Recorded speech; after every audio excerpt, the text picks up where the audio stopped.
Hello. So today I'm going to start with sub-competency 4 of the Ohio Assessment for Educators on the English Language Arts 20 test.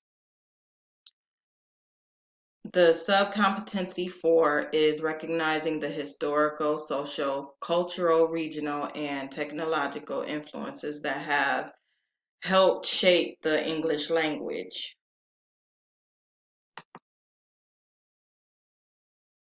So around 55 BC, the Romans had invaded Britain and brought they with them they brought the Latin language. During that time, they some events that happened were Hadrian's Wall was built for the emperor named Hadrian, and uh, some Latin words that were used were for human, animal, dental, uh, like decimal, digit, factory, library, manual, lunar, solar, military, science, and station. So when the Hadrian's Wall was built and the Romans had invaded Britain, these are the words that came into the language. And in 450 AD, there was a Germanic migration. The Saxons merged with the Angles and they became the Anglo-Saxons. And this is where Old English begins. This is the start of Old English. And if you want to be able to read some Old English, you can probably talk about, or you could probably go and read some Chaucer, because Beowulf and the Canterbury Tales are uh, written in somewhat kind of like Old English. Seriously, a whole new language, a whole different language. So some English words that came from this uh, merging of the Angles and the Saxons were above, bad, bread, food, again, good, eat, I, drink, cake, arm, feet, boy, and girl, house, and hand. So in the 6th century, which would be in the 500s, so from 500 to 599, Saint Augustine had converted people to Christianity, and when these people converted to Christianity, um, they started speaking Latin and Greek and Hebrew.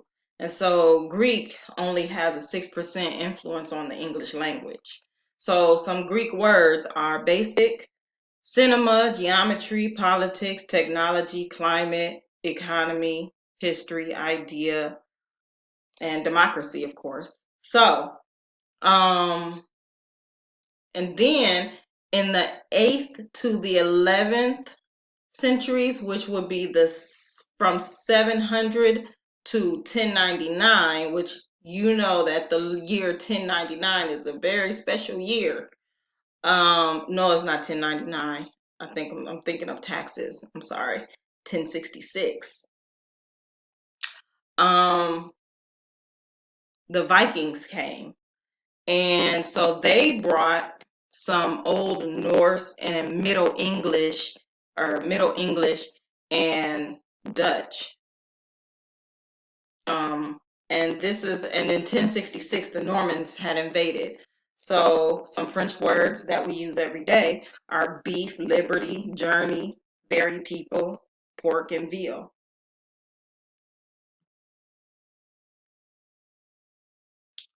So from 450 to 1100, which would be the years, which would be the 5th century to the 12th century, The Angles and the Saxons intermingled and they became Anglo-Saxons, of course. But the Anglo-Saxons started adding affixes to words, and affixes are prefixes and suffixes. So, um, so in 787, the Vikings, who came from Denmark, started to attack villages, and they gave some pronouns like they, their, and them to the English language. And so they introduced the G sound, which is the G sound, and the K sound, which is the K sound. And most of the SK words and some of the SC words they gave to us. So, like ski, skip, skill, words like that. Um, So when the Anglos and the Angles and the Saxons came together, the Angles and the Saxons came together. When they came together, um, they added about 500 new everyday words, words like husband and window. So the old English consonant sounds that are not heard today, um, that we don't say that we don't pronounced today in our language, they were pronounced then. So F, um, they used F for V, and if you look at some old documents,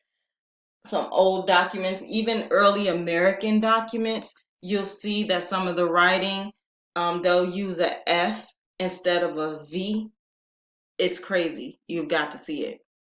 Um, so some words, the way that words were pronounced were also different. So like A sounded like ah as in father, and today we say ah, that's the short O sound. So and the A sound today is ah and A. So like the sentence, the way that we would read this sentence, stand turned to stone, it would sound like stan turned to stone, or actually it would be stan, or so the word stan actually turned to stone because um, the A sound changed. Um, so words back then were really very much like modern German words. So in 1066 was the Norman Conquest, and we are very familiar with what happened then. Um, the Norman Conquest had established a French court in London, and the French had become the official language, and it was only spoken by the nobility and the upper classes, and it was spoken for almost 300 years. So, but the lower classes spoke English. Imagine that, right? Um, French had declined, like people stopped um, speaking French so much because of political and social and economic changes by 1300. So about 10,000 French words were added, including, like we said before, military words and medical words. Um, so we got some French loan words, which loan words are words that are derived from Latin. Um, and are the words that are derived from Latin. So we talked about that before in one of my previous videos, how a lot of French words were given to us through Latin. So Latin borrowed words were more sophisticated, and Latin words were used used more in writing. So there was a reduction in inflections or word endings. like es, s, inflectional suffixes. Remember we talked about the different types of suffixes and prefixes, or just suffixes really. Okay, so a lot of irregular we lost a lot of irregular verbs, and so and then the s had become the plural marker by 1000. So after old English, the old English marker for plural used to be en, but then by 1000 it changed from en to s to be for words to be turned plural. All right, so modern English 1500 to present. This is something that you're gonna need to know on the test. So during the modern English period, there was an invention of the printing press, and exploration boomed, trade and colonization grew. The printing press helped standard English spellings. So English spellings became more standardized, and it was the beginning of the modern English period. So some words were borrowed from more than 50 languages as a result of all that travel that happened during the modern English time. So think about the colonization period. And the Crusades, and that was during modern English. So sounds changed during this time too. So the short vowels stayed, while the long vowels changed. So the great vowel shift occurred during the 1500s, once again during the modern English period. Spelling became fixed, and vowel letters didn't correspond to sounds. And there were syntax changes also. So double negatives disappeared, and there were double comparatives and superlatives. So you would say stuff like the most happy, the most happiest time, or something like that. So double comparatives and superlatives.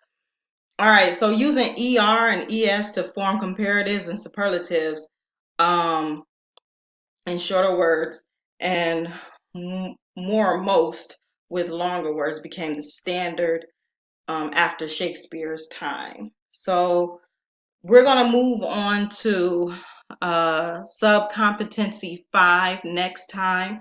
Subcompetency 5 is connect unfamiliar words and phrases with familiar words, phrases, concepts, and experiences. So I hope that you learned something from me in this video, and I hope that you would subscribe and like my video and tell everybody about it who has to take the Ohio Assessment for Educators test. Bye-bye.